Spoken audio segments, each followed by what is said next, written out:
Hello दोस्तों, welcome to only IAS. Date है आज की 25 अक्टूबर 2022 एंड आप सभी का स्वागत है आज के एडिटोरियल डिस्कशन में। देखिए, आज जो द हिंदू है उसका तो न्यूज़पेपर आज नहीं प्रिंट हुआ है, बट कहीं ना कहीं और हमारे पास इंडियन एक्सप्रेस हो गया या बाकी और न्यूज़पेपर में से कुछ ना कुछ ऐसे एडिटोरियल्स हैं जो काफ़ी इंपॉर्टेंट हैं, तो उनको आज हम समझने की कोशिश करेंगे। एंड आज हम टोटल 3 एडिटोरियल को डिस्कस करेंगे। पहला एडिटोरियल है ऑयल एंड डॉलर से संबंधित। देखो, दोनों को ही ना आप हम पिछले कुछ टाइम से फॉलो भी कर रहे हैं। ऑयल के रिगार्डिंग कुछ फ्लक्चुएशन हमें देखने को मिल रही है, डॉलर के रिगार्डिंग कुछ चेंजेस देखने को मिल रहे हैं, तो इनको जरा समझने की कोशिश करेंगे। एंड इंडिया के लिए क्या ये चुनौती पेश कर सकते हैं उसको भी समझने की कोशिश करेंगे। दूसरा एडिटोरियल है हमारा कॉफी से संबंधित। काफी इंपॉर्टेंट टॉपिक है, ठीक है ना, इसको भी देखेंगे। एंड तीसरी चीज, डी नोटिफाइड ट्राइब्स के बारे में थोड़ा देखेंगे, क्या क्या गवर्नमेंट ने इनके लिए क्या प्रोविजंस करी हैं, क्या ये चैलेंजेस फेस करते हैं, उन सभी को समझने की आज हम कोशिश करेंगे। उससे पहले आज की कोट ऑफ द डे देखिए। आज की कोट ऑफ द डे है, information is the currency of democracy. ये बात बोली गई है थॉमस जेफरसन जी के द्वारा।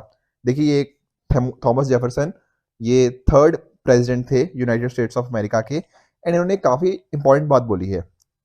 देखिए, स्पेशली आज के टाइम पे अगर मैं बात करूं तो इन्फॉर्मेशन एक बहुत इंपॉर्टेंट टूल बन चुका है। चाहे आप बात कर लो राइट टू इन्फॉर्मेशन आरटीआई की। आरटीआई के आने के बाद आप देख भी रहे हो किस तरह से हमारी जो गवर्नेंस सिस्टम था उसमें कितने ट्रांसफॉर्मेशनल चेंजेस हमें देखने को मिलते हैं। उसके साथ ही साथ accountability as well as transparency के लिए इंफॉर्मेशन का होना बहुत ज़्यादा ज़रूरी है, क्योंकि अगर देखो आपको चीज़ों के बारे में इंफॉर्मेशन होगी तभी तो आप अपने जो गवर्नेंस के रिगार्डिंग जितने जितने भी एस्पेक्ट्स हैं उनको कहीं ना कहीं अकाउंटेबल और ट्रांसपेरेंट रख पाओगे। बिल्कुल। उसके साथ ही आजकल टाइम देखो ई गवर्नेंस का आ चुका है, तो डिजिटल माध्यम के थ्रू हमें इंफॉर्मेशन का एक्सेस थोड़ा आसानी से हो सकता है, और जो भी करप्शन हो गया या फिर लीकेजेस रिगार्डिंग चीजें थी उनको हम थोड़ा कम कर सकते हैं। बट उसके पहले जरूरत क्या है, इंफॉर्मेशन के एक्सेस की। इवन देखो, पार्लियामेंट की अगर मैं बात करूं तो पार्लियामेंट के अंदर आपको जैसे क्वेश्चन आवर देखने को मिलता है या फिर अलग अलग एडजॉर्नमेंट मोशंस देखने को मिलते हैं। ये तभी पॉसिबल है ना अगर हमारे पार्लियामेंटेरियंस के पास प्रॉपर इंफॉर्मेशन होगी, राइट। तो एक तरह से बोल सकते हो कि आज के टाइम पे इंफॉर्मेशन का एक बहुत ही क्रिटिकल रोल बनता जा रहा है। एंड इवन फंड्स के मिसयूज को प्रिवेंट करने के अंदर, ठीक है ना, आजकल सोशल ऑडिट की बातें हम करते हैं, तो ये सारी चीजें कहीं ना कहीं इफेक्टिव तभी बन सकती हैं जब इंफॉर्मेशन का प्रॉपर एक्सेस होगा।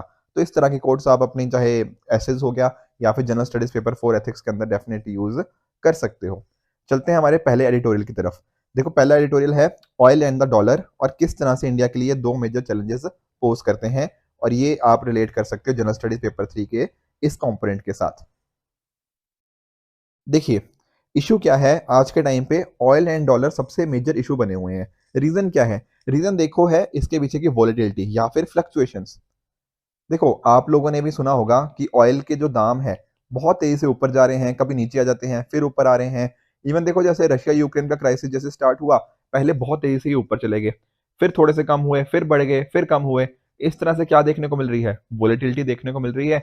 उसी तरह से आप देख लो डॉलर, आपने देखने को मिल रहा है आजकल $1 इक्वल टू 82 83 इस तरह से चल रहा है। कभी अचानक से 80 से नीचे भी आया था, फिर ये ऊपर चला गया। तो इस तरह की जो फ्लक्चुएशंस हो रही हैं, इसका इम्पैक्ट पूरी दुनिया में पड़ रहा है, ठीक है। इंडिया भी इससे कोई ज्यादा दूर बच नहीं पाया, एक तरह से कह लो। तो हुआ क्या है, आरबीआई और गवर्नमेंट को बहुत ही ज्यादा काम करना पड़ रहा है ताकि इस चीज के जो इम्पैक्ट हैं, चाहे आप ऑयल की बात कर लीजिए चाहे आप डॉलर की बात कर लीजिए, इसके इम्पैक्ट को कम करना काफी डिफिकल्ट हुआ पड़ा है। देखो, जो अगर मैं बात करूं क्रूड ऑयल के प्राइसेस की, तो ये भी फ्लक्चुएशंस की मैं बात कर रहा था। पहले ये $120 मार्क को भी क्रॉस कर गया था, फिर हमें लगा था कि $150 को भी क्रॉस कर देगा, बट कुछ वजह से ये थोड़ा नीचे आ गया। एंड अभी ये 90s के अराउंड चल रहा है, ठीक है, 92 93 इस तरह से थोड़ा बहुत ये ऊपर नीचे होता रहता है। पर अभी तो देखो, चलो 92 93 जो भी है अभी थोड़ा कम है, पर कहीं ना कहीं आने वाले टाइम में क्या आने वाली है, द विंटर इज कमिंग। बिल्कुल। तो विंटर में होगा क्या, जो हमारा यूरोप है, यूरोप को काफी ज्यादा रिक्वायरमेंट होती है जैसे नेचुरल गैस की। पर रशिया के साथ थोड़ा कॉन्फ्लिक्ट भी चल रहा है, तो रशिया के साथ कॉन्फ्लिक्ट की वजह से क्या है, जो नॉर्ड स्ट्रीम गैस पाइपलाइन है उसकी जो रेगुलर सप्लाई है वो थोड़ी कट हो चुकी है, ठीक है ना। इस वजह से डिपेंडेंस किसके ऊपर आ चुकी है, डिपेंडेंस आ चुकी है एक तो कोल के ऊपर और दूसरी आ चुकी है ऑयल के ऊपर। तो यूरोप इन दोनों की चीजों के ऊपर डिपेंड होने वाला है। अब देखो होने क्या वाला है, oil as well as coal की डिमांड बढ़ेगी, बिल्कुल बढ़ेगी। और सप्लाई का क्या सीन है, सप्लाई एक्चुअल में कम होने वाली है। क्यों? क्योंकि ओपेक ने क्या बोला है कि वो सप्लाई को कम करने वाले हैं। तो देखो मुझे सिंपल सी बात बताओ, डिमांड बढ़ रही है, सप्लाई कम हो रही है, होगा क्या? ऑब्वियसली बात है ना कि ऑयल के प्राइसेस फ्यूचर में क्या होंगे, ऑब्वियसली बढ़ जाएंगे। तो यही इशू एक मेजर बना हुआ है इंडिया के सामने। अब देखो ये वाले जो इश्यूज हैं, जैसे बात कर रहे थे ऑयल के प्राइसेस की, इसका इंडिया पे ज्यादा कंट्रोल नहीं है। एज इन इंडिया कंट्रोल नहीं ना कर रहा ऑयल के प्राइस कम होंगे ज्यादा होंगे, तो काफी ये क्या है, एक्सटर्नल है। तो इंडिया इसके रिगार्डिंग ना बहुत ज्यादा कुछ कर नहीं सकता। बस हमें अपनी पॉलिसीज को उस हिसाब से अलाइन करना होगा कि अगर मान लीजिए क्रूड ऑयल के प्राइस बहुत तेजी से ऊपर भी बढ़ते हैं, तो इंडिया कैसे उसको मैनेज करे, ये चीजें हमें देखने की जरूरत है। एट द सेम टाइम देखो हमने पहले भी डिस्कस किया था कि नियरली 80 से 85% जो हमारी ऑयल रिक्वायरमेंट्स हैं वो कहीं ना कहीं कैसे पूरी होती हैं, इंपोर्ट के थ्रू। और इंपोर्ट के अंदर अगर बात करूं ऑयल का, तो नियरली 33% ना हमारा कहाँ से आता है, हमारा 33% जो इंपोर्ट करवाते हैं उसका 33% ऑयल का आता है। तो कुछ भी अगर ऑयल में चेंजेस आएंगे तो ओवरऑल इंडिया का इंपोर्ट बिल बढ़ेगा। द आंसर इज यस, बिल्कुल बढ़ेगा। एंड उस बेसिस पे इंपोर्ट्स बढ़ गए, एक्सपोर्ट शायद कम है, ठीक है ना। तो होगा क्या, हमारा current account deficit as well as trade deficit और बढ़ जाएगा। देखो पहले ही हमारा जैसे अगर 6 महीने की बात करें पहले हाफ की, तो $150 बिलियन तो हमारा ट्रेड डेफिसिट वैसे ही है। अगर इसी तरह से चलता रहा तो $300 बिलियन हो जाएगा साल का। पर कहीं ना कहीं अगर ये ऑयल के प्राइस और बढ़े तो शायद ये $300 बिलियन को भी क्रॉस कर जाएगा, इसका साल का हमारा जो ट्रेड डेफिसिट था। ऑन द अदर हैंड बात करें, देखो एक्सपोर्ट्स की बात करें, तो एक्सपोर्ट्स भी इंडिया के कम हो रहे हैं। क्यों हो रहे हैं कम? देखो इंडिया एक्सपोर्ट करता क्या है, जैसे सॉफ्टवेयर हो गया, रेमिटेंसेस हो गया, ये सारी चीजें हमारे एक्सपोर्ट्स के या डॉलर इसके थ्रू हम कमाते हैं, बिल्कुल। पर इशू क्या आ रहा है, वेस्ट के अंदर क्या आ चुका है, थोड़ा रिसेशन आ गया है या स्लो डाउन चल रहा है, बिल्कुल। अब वहां की कंट्रीज ज्यादा कमाई नहीं कर रही, तो इंडिया के अंदर रेमिटेंसेस कहाँ से आएंगे, बहुत मुश्किल हो जाएगी। तो इंडिया में देखो एक्सपोर्ट हो नहीं रहे या कम हो रहे हैं, इंपोर्ट बढ़ते जा रहे हैं। आ गई ना सिचुएशन, क्राइसिस की सिचुएशन, बिल्कुल। इसी वजह से राइटर क्या बात कर रहे हैं कि एक बैलेंस ऑफ पेमेंट प्रॉब्लम आ सकती है यहाँ पे फ्यूचर के अंदर, ठीक है। और ये कितनी स्वेयर होगी हमारी बैलेंस ऑफ प्रॉब्लम, ये डिपेंड करेगा कि ऑयल के दाम कितने महंगे होते हैं, ठीक है। क्या 100 होते हैं, 120 होते हैं, उस बेसिस पे डिपेंड करेगा कितनी मेजर इशू इंडिया में हमें देखने को मिलेगा। आरबीआई ने क्या अज्यूम किया है, आरबीआई अज्यूम करके चल रहा है कि $100 पर बैरल के आसपास होंगे, जो कि ठीक है। पर अगर कहीं ना कहीं इससे भी बियॉन्ड जाते हैं इसके प्राइजेस, तो मेजर इशू इंडिया को देखने को मिलेगा। उसके साथ ही देखो जैसे एविएशन टर्बाइन फ्यूल हो गया, एटीएफ का मतलब aviation turbine fuel, liquefied petroleum gas, तो ये सारी चीजें जो हैं, तो इनके कॉरस्पॉन्डिंग, ठीक है, ये क्या है, ये कहीं ना कहीं इनके दाम कौन डिसाइड करता है, इनके दाम मार्केट के हिसाब से मेजरली डिसाइड किए जाते हैं। थोड़ा बहुत होता है गवर्नमेंट का कंट्रोल, ऐसा नहीं है, ठीक है ना। बट अगर मैं बात करूं जो पेट्रोल एंड डीजल की, यहां पर गवर्नमेंट के रिगार्डिंग मेजर इशू फेस हो रहा है। क्यों फेस हो रहा है? देखो आप एक चीज नोटिस करो, मान लीजिए ऑयल के प्राइसेस बढ़ गए, अब क्या कर सकती है गवर्नमेंट? या तो ऐसा कर सकती है कि जो हमारा फाइनल कस्टमर है उसके ऊपर इंपैक्ट आए, या फिर हो सकता है कि जो ऑयल मार्केटिंग कंपनीज हैं वो इसका इंपैक्ट अपने ऊपर बियर करें। मतलब कि ऑयल के दाम महंगे हो गए पर कस्टमर को हम नहीं चाहते महंगे दाम देना, तो क्या करेंगे, ऑयल मार्केटिंग कंपनीज जो है वो अपना प्रॉफिट इनको कम करना पड़ेगा, उस वजह से इनको क्या होगा, लॉस फेस हो जाएगा, ठीक है ना। या फिर और क्या हो सकता है, और ये चीज हो सकती है कि थोड़ा गवर्नमेंट के रिगार्डिंग कुछ इश्यूज हो, ठीक है। तो ये हमें काफी मेजरली देखना पड़ेगा कि ऑयल के प्राइस अगर बढ़ेंगे तो उसका इंपैक्ट किसके ऊपर पड़ना चाहिए, क्या कस्टमर के ऊपर, क्या गवर्नमेंट के ऊपर, या फिर जो ऑयल मार्केटिंग कंपनीज है। तो ये भी एक मेजर कंसर्न हो जाता है। उसी तरह से जैसे हमारी केमिकल इंडस्ट्री होगी, प्लास्टिक इंडस्ट्री, फर्टिलाइजर हो गया, यहाँ पर ऑयल की रिक्वायरमेंट बहुत ज्यादा होती है, ठीक है ना, यहाँ पे ऑयल बहुत ज्यादा चाहिए। अब सोचो अगर इन पर्टिकुलर चीजों में कॉरस्पॉन्डिंग केमिकल, प्लास्टिक, फर्टिलाइजर, इनको इसकी रिक्वायरमेंट बहुत जरूरी है, मतलब ये एक इंपॉर्टेंट इनपुट है इन सभी इंडस्ट्रीज के लिए। तो अगर ऑयल के दाम बढ़े तो इनकी इनपुट कॉस्ट बढ़ जाएगी, नहीं बढ़ेगी, बिल्कुल बढ़ेगी। और इनपुट कॉस्ट बढ़ेगी तो क्या होगा, कमाई उतनी हुई है, ठीक है ना, आउटपुट उतना ही है, या फिर आउटपुट जो बेसिकली रेवेन्यू है वो उतना ही है, पर इनकी जो कॉस्ट है चीज को बनाने की वो बढ़ती जा रही है। तो ये सारी कंपनीज को क्या होगा, लॉसेस फेस होंगे, बिल्कुल होंगे। या दूसरी चीज ये क्या कर सकते हैं कि जो फाइनल कस्टमर है उसको बोलें कि नहीं, हमारे तेल महंगा हो रहा है तो आपको ज्यादा पैसे पे करने पड़ेंगे, तो कस्टमर के ऊपर इंपैक्ट आ गया। तो इंपैक्ट, ये जो चीजें बढ़ रही हैं इसका किसी ना किसी के ऊपर तो इंपैक्ट आना ही है, चाहे वो कंपनीज हैं या फिर लोग हैं उनके ऊपर। तो हर चीज महंगी होने के बहुत ज्यादा फ्यूचर के अंदर पॉसिबिलिटीज रहती ही रहती हैं। एक चीज और यहाँ पर राइटर क्या बात कर रहे हैं, देखो पहले ना मैं आपको एक्चुअल में समझा देता हूँ कि जैसे मान लो पेट्रोल हो गया या डीजल हो गया, उसके प्राइजेस कैसे डिटरमिन किए जाते हैं, फिर आते हैं स्लाइड के ऊपर। जैसे एग्जांपल सोचो, ठीक है, डोंट कंसिडर दीज नंबर्स, ये नंबर्स ऐसे ही हैं, ठीक है, पुराने नंबर्स हैं, बट पॉइंट समझने की कोशिश करना कि हम पेट्रोल का प्राइस बनता कैसे है। जैसे मान लो अभी $65 है मान लो पर बैरल इसका क्रूड ऑयल की कॉस्ट। फिर होगा क्या, कुछ रिफाइनरी ट्रांसफर प्राइस होगा, यानी कि पहले मान लो 26 रुपए था, इन्होंने थोड़ा सा ट्रांसफर प्राइस लिया तो 26 रुपए 86 पैसे हो गया, ठीक है। फिर डीलर के पास जाएगा, 29 रुपीज हो गया। फिर यहां पर एक्चुअल में क्या हो रहा है, यहां पर सेंट्रल गवर्नमेंट का रोल आता है।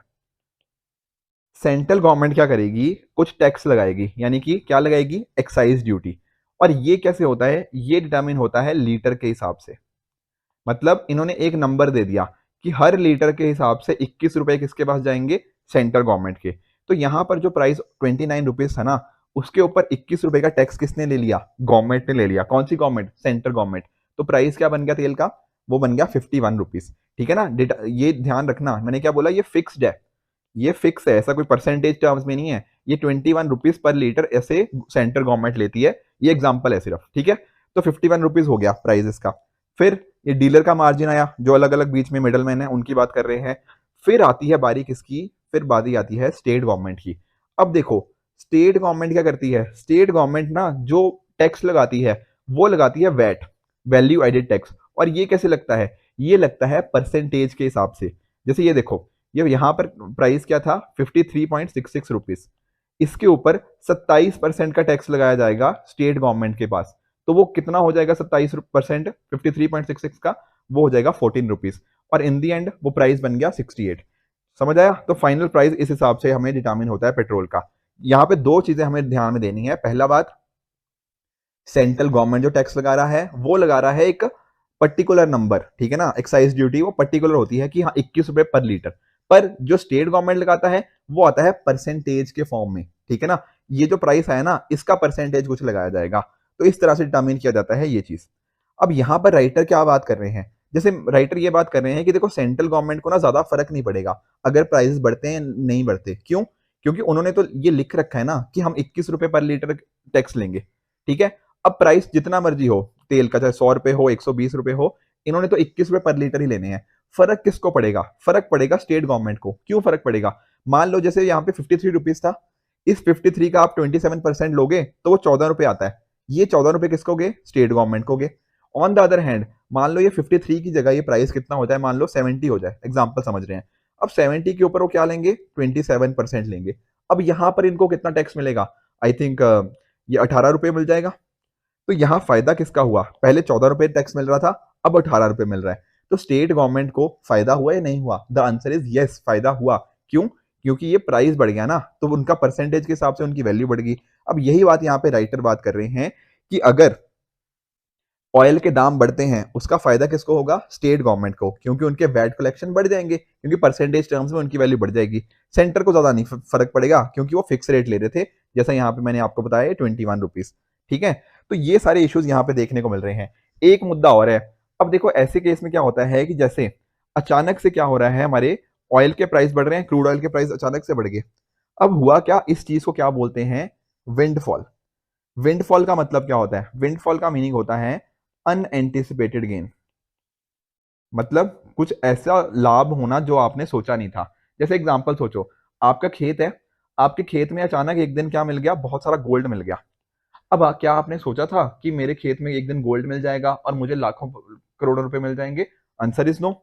उसी तरह से होता क्या है, हमारी ये जो क्रूड ऑयल की जो कंपनीज है अलग अलग जो इस पर्टिकुलर चीज में काम करती हैं, उन्होंने भी ना ये एंटिसिपेट नहीं किया था, उन्होंने भी ऐसे सोचा नहीं था कि हमें अचानक से इतना ज्यादा प्रॉफिट हो जाएगा। जैसे ऑयल के प्राइस बढ़ेंगे उनको कुछ प्रॉफिट होगा, जो ऑयल रिलेटेड कंपनीज है इंडिया के अंदर, ठीक है, उनको कुछ अचानक से प्रॉफिट होगा। अब अचानक से प्रॉफिट हुआ तो हमारी गवर्नमेंट क्या बोलेगी, आपको प्रॉफिट हुआ ना अचानक से तो मुझे कुछ टैक्स दो। उसी को क्या बोल देंगे, विंडफॉल टैक्स। समझ आया, कि अनएंटिसिपेटेड गेन्स, जो कहीं नहीं सोचे थे हमने प्रॉफिट्स, उसके ऊपर प्रॉफिट मिलना, उसके ऊपर टैक्स लगाना is known as windfall tax. तो ये चीज यहाँ पे देखने को हमें मिलती है कि गवर्नमेंट, राइटर ये बोल रहे हैं कि जो हमारी कंपनीज हैं उनके ऊपर कुछ गवर्नमेंट विंडफॉल टैक्स भी लगा सकती है, इसके रिगार्डिंग कुछ देख सकती है। उसी तरह से हमारे जो बॉन्ड प्राइजेस हैं और बॉन्ड यील्ड है ये चेंज होंगे। क्यों चेंज होंगे, देखो हो क्या रहा है, ऑयल के दाम बढ़ रहे हैं, उससे मार्केट में आ क्या आ रहा है, इन्फ्लेशन आ रहा है। इन्फ्लेशन बढ़ गया तो लोग क्या एक्सपेक्ट करेंगे, लोग यही एक्सपेक्ट करेंगे ना कि जहां पर उन्होंने पैसा इन्वेस्ट किया हुआ है वो उनको अच्छी रिटर्न दे, ठीक है ना, इन्फ्लेशन से ज्यादा रिटर्न दे। तो होगा क्या, उससे बॉन्ड प्राइसेस कम हो जाएंगे एंड बॉन्ड यील्ड बढ़ती जाएगी, ठीक है ना। अगर आपका बॉन्ड यील्ड वाला कंसेप्ट क्लियर है ना तो आप आसानी से समझ जाओगे इस पर्टिकुलर चीज को, ठीक है। तो ये राइटर कुछ हमें चैलेंजेस बना रहे हैं कि अगर इतने सारी चीजें, देखो अनसर्टिनिटी आ गई, कोई चीज ऊपर जा रही है, कोई चीज नीचे जा रही है, हर चीज के हमें रिगार्डिंग कुछ सर्टिनिटी नहीं है। इस सर्टिनिटी से क्या होगा, बहुत सारी वोलेटिलिटी हो गया, मार्केट में समझ नहीं आ रहा क्या चीजें करें क्या चीज नहीं करें। इसके साथ ही साथ दूसरी अनसर्टिनिटी कैसे आ गई, डॉलर की वजह से। वो कैसे, देखो आप देख रहे हो कि डॉलर धीरे धीरे क्या हो रहा है, धीरे धीरे डॉलर स्ट्रांग होता जा रहा है। क्यों, क्योंकि फेड ने क्या कर रही है, फेड जो वहां का सेंट्रल बैंक है यूएस का, उसने रेट हाइक कर रही है, मतलब वो इंक्रीज करते जा रही है रेट्स को वहां पर। इस वजह से डॉलर मजबूत होता रह जा रहा है, ठीक है ना। बाकी कंट्रीज भी कोशिश कर रही हैं बट बाकी कंट्रीज भी इस पर्टिकुलर चीज में थोड़ा पीछे हैं, ठीक है, उनमें डिफिकल्टी हो रही है अपनी करेंसी को मैनेज करने के अंदर। इंडिया का भी देखो $1 इक्वल टू 83 हो चुका है, तो इंडिया को भी काफी यहाँ पे इश्यूज हो रहे हैं। आरबीआई भी बहुत सारी कोशिश कर रहा है, अलग अलग तरह से उसने अपने डॉलर्स भी अपने फॉरेक्स रिजर्व में से निकाले हैं, बट ये सिर्फ टेम्परेरी चीजें सपोर्ट कर सकते हैं, ऐसा नहीं है कि हम इस चीज को परमानेंट सोल्यूशन हो सकता है, राइट। तो यहाँ पे जरूरत क्या है एक तरह से, और देखो एक और इशू यहाँ पे राइटर बात कर रहे हैं, दरअसल में क्या हुआ है कि जो वॉल स्ट्रीट है उनके कॉरस्पॉन्डिंग ना एक बॉन्ड मार्केट होती है, ठीक है ना, इमर्जिंग बॉन्ड मार्केट या इमर्जिंग बॉन्ड इंडेक्स, ठीक है ना, एक इंडेक्स बना रखा है। इस इंडेक्स के अंदर ना इंडिया को पहले सोच रहे थे कि इंडिया को इंक्लूड करने वाले हैं, पर अभी के लिए इन्होंने इंडिया को इंक्लूड नहीं किया है इस पर्टिकुलर इंडेक्स के अंदर। अगर इंडिया को इस पर्टिकुलर इंडेक्स के अंदर इंक्लूड कर लिया होता तो हो सकता था कि हम आसानी से फॉरेन इन्वेस्टर से हमें पैसा मिल जाता, बट ऐसा अभी तक नहीं हुआ है। इंडिया को इंक्लूड अभी के लिए नहीं किया गया है, और अगर इंडिया को इंक्लूड नहीं किया गया इस पर्टिकुलर इंडेक्स के अंदर, उससे क्या हुआ, नेगेटिव सेंटीमेंट आया ना इंडियन मार्केट के कॉरस्पॉन्डिंग। तो ये सारे इश्यूज भी कहीं ना कहीं इंडिया को थोड़ा एक गलत टेरिटरी में लेके जा रहे हैं, इंडियन इकोनॉमी थोड़ा खराब सिचुएशन में इस वजह से जा सकती है, ठीक है। और जो जैसे जैसे हमारा रूपी डेप्रिशिएट हो रहा है, ठीक है, जैसे $1 इक्वल टू 83 हो गया, पहले $1 इक्वल टू 75 था मान लो, तो ये क्या हुआ, एक तरह से डेप्रिसिएशन। इसने क्या किया है, इन्फ्लेशन, इंपोर्टेड इन्फ्लेशन के लिए रिजल्ट किया हुआ है, मतलब महंगाई किसी और वजह से इंडिया में आ रही है, मतलब किसी और कंट्री में कोई इवेंट हुआ, उस वजह से उसका इंपैक्ट किसके ऊपर आया, इंडिया के कॉरस्पॉन्डिंग। ये देखने को मिल रहा है हमें रूपी डेप्रिसिएशन की वजह से, ठीक है। एक्सपोर्ट्स हमारे देखो, जनरली हम ऐसा मानते हैं ना कि जब कोई चीज डेप्रिशिएट होती है तो एक्सपोर्ट्स बढ़ने चाहिए, पर उसके कॉरस्पॉन्डिंग भी हमने देख लिया कि एक्सपोर्ट हमारे बढ़ नहीं रहे, दूसरी कंट्रीज भी साथ ही साथ डिक्लाइन कर रही हैं। इंपोर्ट हमें कहीं ना कहीं देखो चाहिए ही, ठीक है, दूसरी कंट्री से क्रूड ऑयल मंगाना ही है, तो इंपोर्ट्स भी कम नहीं हो रहे। तो काफी मेजर इशू इंडिया के ऊपर यहाँ पे देखने को हमें मिल रहा है, ठीक है ना। इसके साथ ही फॉरेन पोर्टफोलियो इन्वेस्टर्स जो एफपीआई है, वो अगर मान लो इंडियन मार्केट से पैसा निकलवा रहे हैं, मतलब डॉलर्स अपने निकाल के बाहर लेके जा रहे हैं और इंडिया में पैसा नहीं इन्वेस्ट कर रहे, उससे रुपए के ऊपर और प्रेशर पड़ेगा, ठीक है ना, और जो हमारा रुपी है वो हो सकता है और फर्दर डेप्रिशिएट करता ही जाए, ठीक है ना। बट राइटर ये बात बोल रहे हैं कि देखो ये सारी चीजें इंडिया के एक्सटर्नल है, मतलब इंडिया के बाहर हो रही हैं, इंडिया ज्यादा कुछ इसके कॉरस्पॉन्डिंग कर नहीं सकता। हमें सिर्फ ये कर सकते हैं कि हमारी जो पॉलिसीज है वो इस हिसाब से बनाएं ताकि जो एक्सटर्नल शॉक्स आ रहे हैं इंडिया के सामने उसको हम टैकल कर पाए। हम ऐसा थोड़ी है कि क्रूड ऑयल को कुछ कंट्रोल कर सकते हैं समथिंग और अदर, नहीं, पर हम अपनी पॉलिसी जरूर इस हिसाब से बना सकते हैं।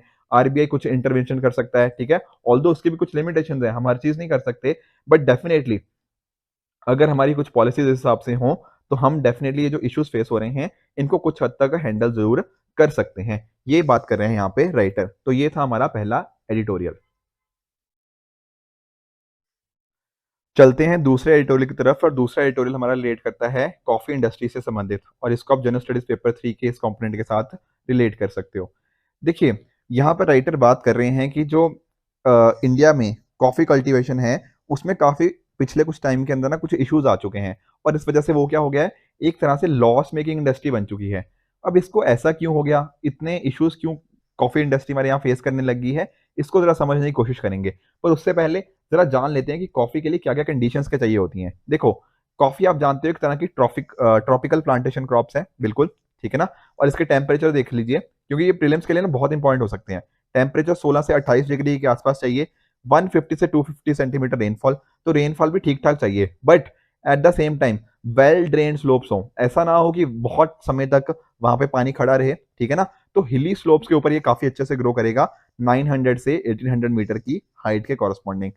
इसके अलावा मैंने बताया ना 16 से 28 डिग्री टेम्परेचर होना चाहिए और ट्रॉपिकल होना चाहिए। तो इस वजह से अगर कुछ टेम्परेचर बहुत कम हो जाए या फ्रॉस्ट हो जाए, ड्राई वेदर, अगर बारिश ना हो, देखो 150 से 250 चाहिए, तो ड्राई वेदर भी इनके लिए काफी हार्मफुल हो सकता है।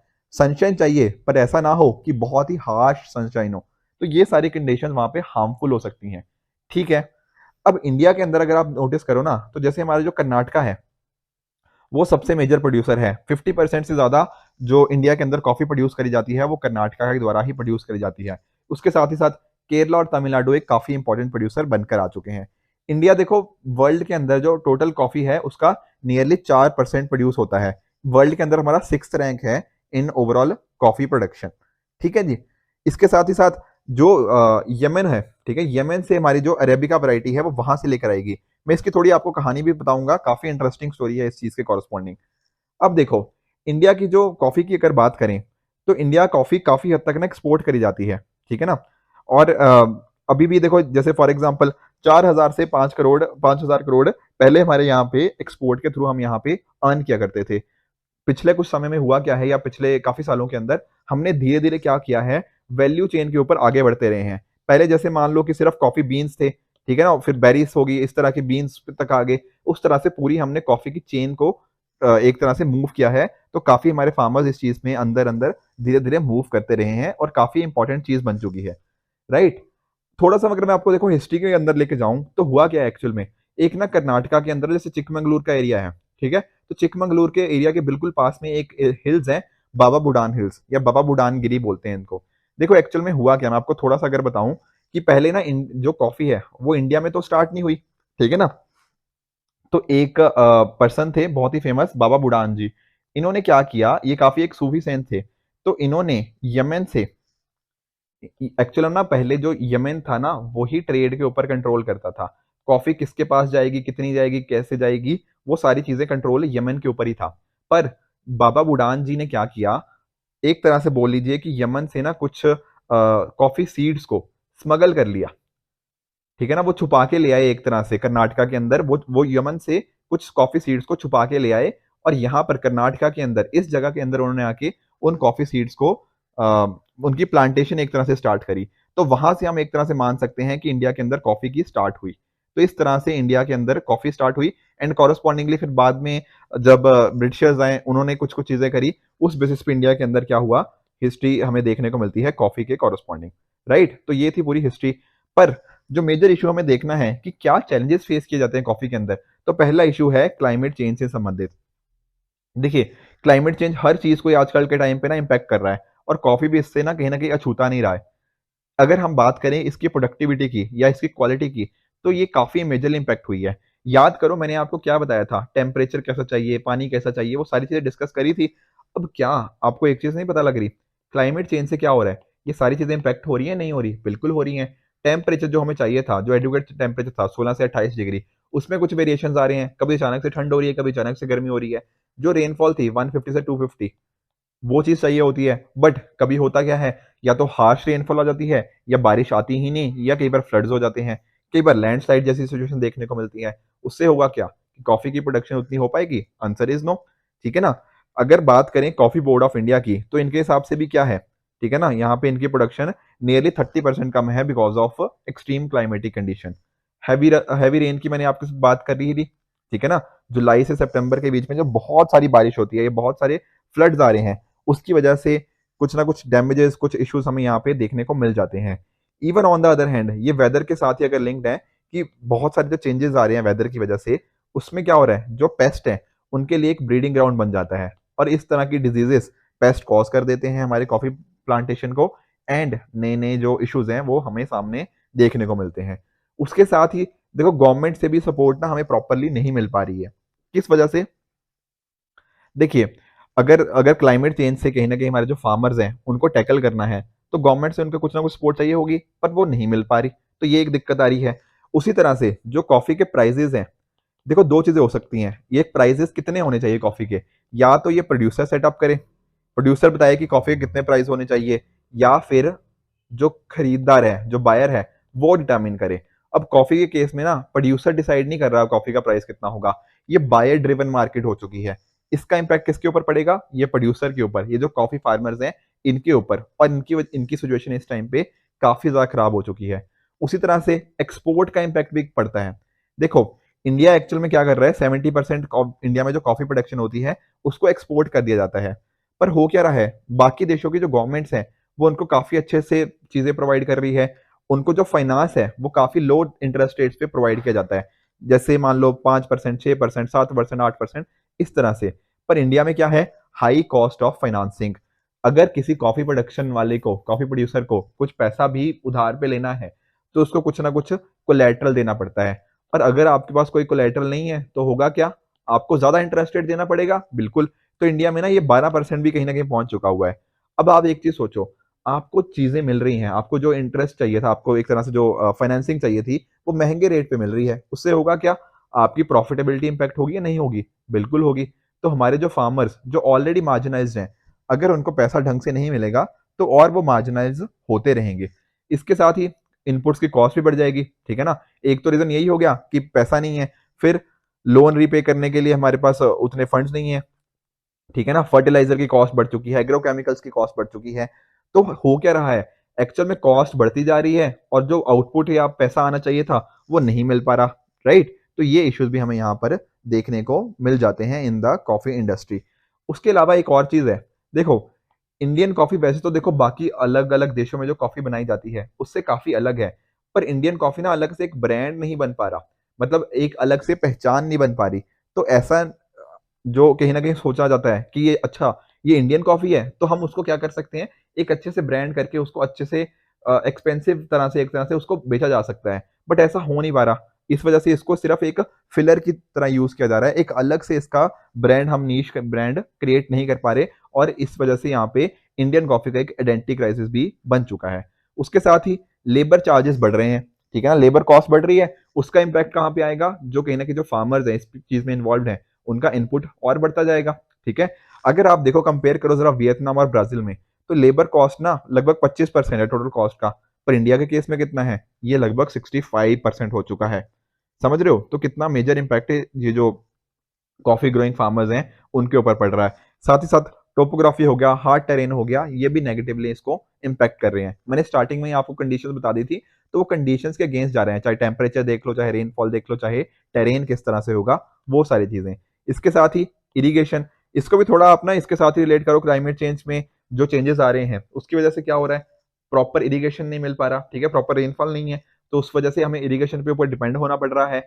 इसके साथ ही इरिगेशन इस वजह से भी एक्सपेंसिव है क्योंकि डीजल की इंडिया में कॉस्ट हाई है। अब अगर डीजल यूज कर रहे हो आप कहीं ना कहीं इलेक्ट्रिसिटी के लिए या फिर इरिगेशन के लिए, उससे क्या इम्पैक्ट होगा, आपकी कॉस्ट और बढ़ती जा रही है। तो देख रहे हो कितने सारे फैक्टर्स थे जिन्होंने भाई हमें ये बताने हैं कि इनपुट कॉस्ट बढ़ती जा रही है, जो आउटपुट इनका आना चाहिए या प्रोडक्शन होनी चाहिए वो कम हो रही है। तो ऑब्वियसली जब ऐसी सिचुएशन हो रही है, आपका बिजनेस की कॉस्ट बढ़ती जा रही है और आपका आउटपुट कम आ रहा है, आपका सिचुएशन खराब होनी ही होनी है, ठीक है ना। माइग्रेंट लेबर भी थोड़ी अनस्किल्ड है, ये भी नेगेटिवली इसको इम्पैक्ट किया हुआ है। तो अगर इतने सारे इश्यूज हैं तो उनको ठीक कैसे किया जाए? पहली बात यहाँ पे राइटर बात कर रहे हैं कि कुछ ना कुछ हमें ऑल्टरनेटिव सोर्सेज ऑफ रेवेन्यू इनके लिए ढूंढने पड़ेंगे, जो हमारे फार्मर्स हैं। इसके साथ ही इंडियन कॉफी की ब्रांडिंग बेटर करनी होगी। मैंने बताया था ना कि इंडियन कॉफी एक तरह से आइडेंटिटी क्राइसिस फेस कर रही है, तो उसको हमें टैकल करना होगा।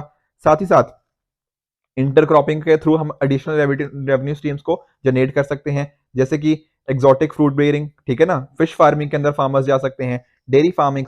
तो एक तरह से अपने आप को क्या कर सकते हैं, डाइवर्सिफाई कर सकते हैं। बहुत सारे हमारे पास एग्जाम्पल भी आए हुए हैं, जैसे चिकमंगलूर के अंदर एवोकाडोस को ग्रो किया जा रहा है, ऑरेंजेस, गावा, इस तरह की चीजें।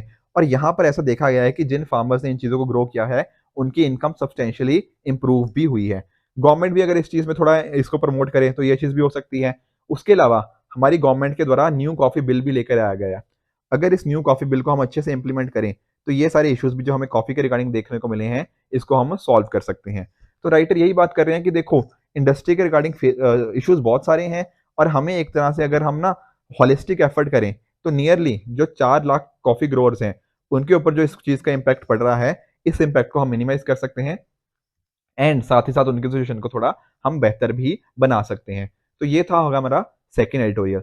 चलते हैं तीसरे एडिटोरियल की तरफ। ये है डी नोटिफाइड ट्राइब्स के रिगार्डिंग, और इसको आप जनरल स्टडीज पेपर 1 के इस कंपोनेंट के साथ रिलेट कर सकते हो। देखो पहले तो ये समझो कि डी नोटिफाइड ट्राइब आखिर होते क्या हैं। दरअसल में ना ये जो क्लासिफिकेशन है ये ब्रिटिशर्स के टाइम की है। ब्रिटिशर्स ने ना उन्होंने एक चीज नोटिस करी कि कुछ ऐसे लोग थे जो बहुत ज्यादा क्रिमिनल एक्टिविटीज में पार्टिसिपेट करते थे। ठीक है ना।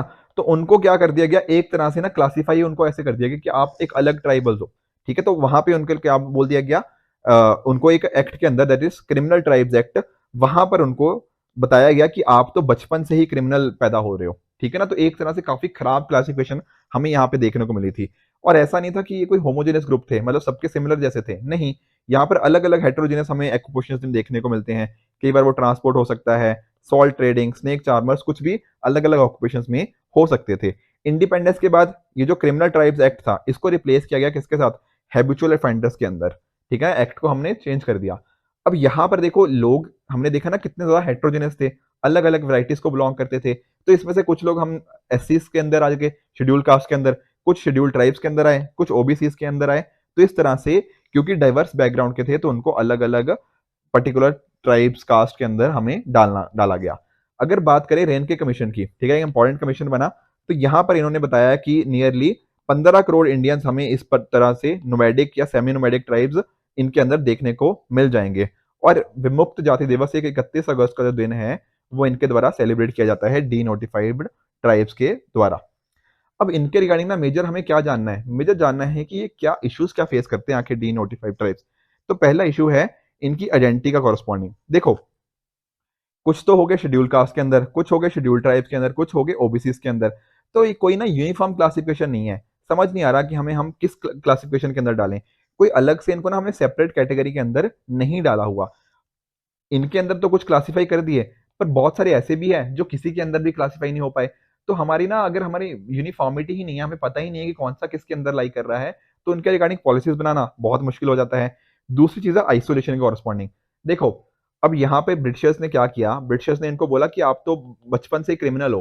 तो क्या करा, इनको बोल दिया कि आप अलग से जाकर रहो, हमारे साथ मत रहो, अलग से जाकर रहो। तो वहां से क्या होने लग गया, एक तरह से वो आइसोलेट होने लग गए बाकी लोगों से, अलग जगह पे रहने लग गए। ठीक है ना। एंड साथ ही साथ इनके पास अलग अलग जो राइट्स होते हैं दूसरे लोगों के पास, वो इनके पास राइट्स नहीं थे। जैसे राइट टू लाइवलीहुड इनको नहीं मिला। तो इस तरह के इश्यूज हमें यहाँ पे देखने को मिलते हैं।